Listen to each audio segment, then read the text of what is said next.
अंधी का बेटा। एक कस्बे में एक विधवा अंधी औरत रहती थी। उसका एक बेटा था जिसके पालन पोषण की सारी जिम्मेदारी उसके कंधों पर थी। वह अपने बेटे को पढ़ा लिखाकर एक बहुत बड़ा आदमी बनाना चाहती थी, इसलिए उसने उसका दाखिला कस्बे के सबसे अच्छे स्कूल में किया। वह दिन रात मेहनत करती ताकि बेटे को स्कूल की फीस दे सके। लड़के के स्कूल के बच्चे उसकी माँ के बारे में जानते थे। वे सब उसे अंधी का बेटा कहकर चिढ़ाते थे। लड़का इससे बहुत परेशान था। उसे अपनी माँ पर शर्म आने लगी थी। वह उसके साथ कहीं भी आने जाने में कतराने लगा था। जब लड़का बड़ा हुआ तो उसकी शहर में अच्छी नौकरी लग गई। उसने अपनी माँ से वादा किया कि शहर में मकान लेकर उसे लेने आएगा, लेकिन वह शहर गया तो फिर लौटकर वापस नहीं आया। उसकी अंधी माँ उसका इंतज़ार करती रह गई। कई महीने बीत गए, लड़के की कोई खबर नहीं आई।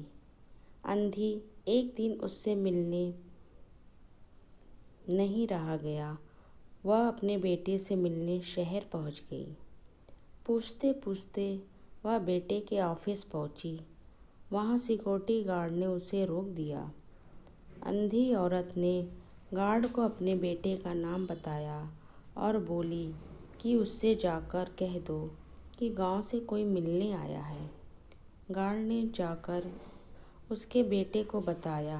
लड़के ने ऑफिस की खिड़की से देखा तो उसे अपनी माँ गेट के बाहर खड़ी नजर आई। वह ऑफिस के सबके सामने अपनी माँ की वजह से शर्मिंदा नहीं होना चाहता था। उसने कहला दिया कि वह ऑफिस में नहीं है। अंधी औरत वहाँ से चली गई। शाम को वह लड़का ऑफिस से घर जाने के लिए निकला। रास्ते में एक जगह काफ़ी भीड़ जमा थी। वह अपनी गाड़ी रोककर भीड़ के पास पहुंचा और तो बीच सड़क में अपनी माँ को मरा पाया। उसके हाथ में एक चिट्ठी थी जिसमें लिखा था, बेटा, बड़े दिन हो गए थे, तेरी कोई खबर नहीं मिली। चिंता हो रही थी, इसलिए तुझे मिलने चली आई। तू तो अब बड़ा आदमी बन गया है। तुझसे मिलना अब शायद मुझ गरीब की किस्मत में नहीं, लेकिन मैं बहुत खुश हूँ तेरे लिए। तूने अपना ही नहीं मेरा सपना भी पूरा किया। मलाल है कि तेरी तरक्की देख नहीं सकी। काश बचपन में तेरी आँखों में सरिया न घुसा होता और मुझे अपनी आँखें न देनी पड़ती, तो तेरी तरक्की अपनी आँखों से देखकर सुकून से मरती। तेरी अंधी माँ। ये पढ़कर लड़का फूट फूट कर रोने लगा।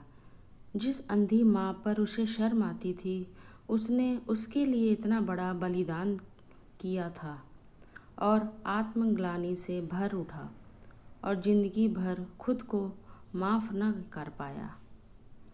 दोस्तों, माता पिता अपने बच्चों के लिए अपना सर्वस्व न्यौछावर कर देते हैं। उनका हमेशा सम्मान करना चाहिए। दोस्तों, आपको ये कहानी कैसी लगी?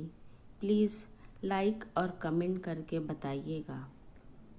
और अगर आप मेरे चैनल पे नए हैं तो प्लीज़ मेरे चैनल को सब्सक्राइब कीजिए, लाइक कीजिए, कमेंट कीजिए, जिससे आपको नई नई स्टोरी सुनने को मिलेगी।